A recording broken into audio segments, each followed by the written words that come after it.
Brought to you by Penguin.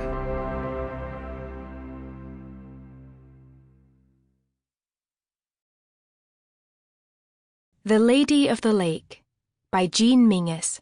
Read by Anna Burnett. Prologue. One step further, then another, and I could feel the water lapping at my waist. This was the point where the silt bed dropped off, where, were I to walk any deeper, my feet would lose purchase and I would be forced to swim or sink. My toes curled possessively around the tiny rocks that littered the ground as I paused to look out across the loch, taking in its great expanse. When I glanced down, the dim haze of dawn lit my path just enough that I could make out the shadow of countless tadpoles scurrying away from my intrusion.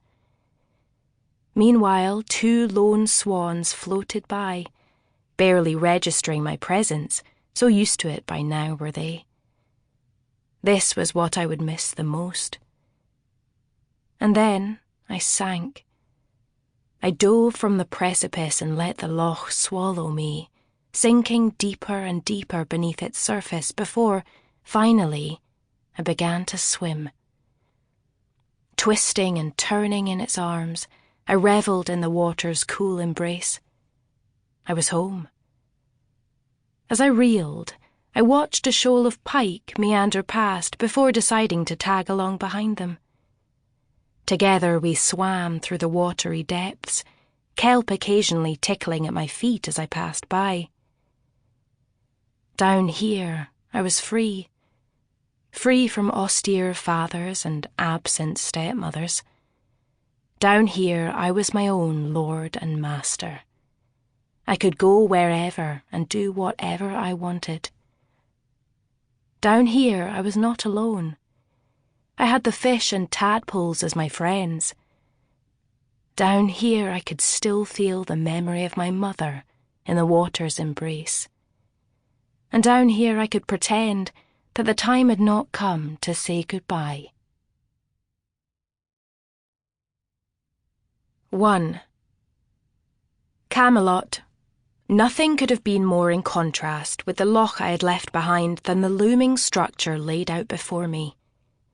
Even from the confines of our carriage, it was an imposing sight. While I had heard stories of the castle built wholly from stone by the Britons, I had never in my wildest imagination pictured anything quite like this. Bricks stacked upon bricks to create walls that not even a giant could scale. Colossal turrets ran along the outer walls, with 2 spiralling higher than any others from its centre. Even the rolling hills and wide expanse of green that surrounded the structure could not take away from its severity. "Viviane, inside," snapped my chaperone, tugging at my shoulder so that I was forced to sit back in my seat. Evidently, lolling from carriage windows was not the kind of ladylike behaviour she expected of me. Certainly not today, at least. For today was the day of my 15th birthday, and the day I would be sent far away from the place I had always called home.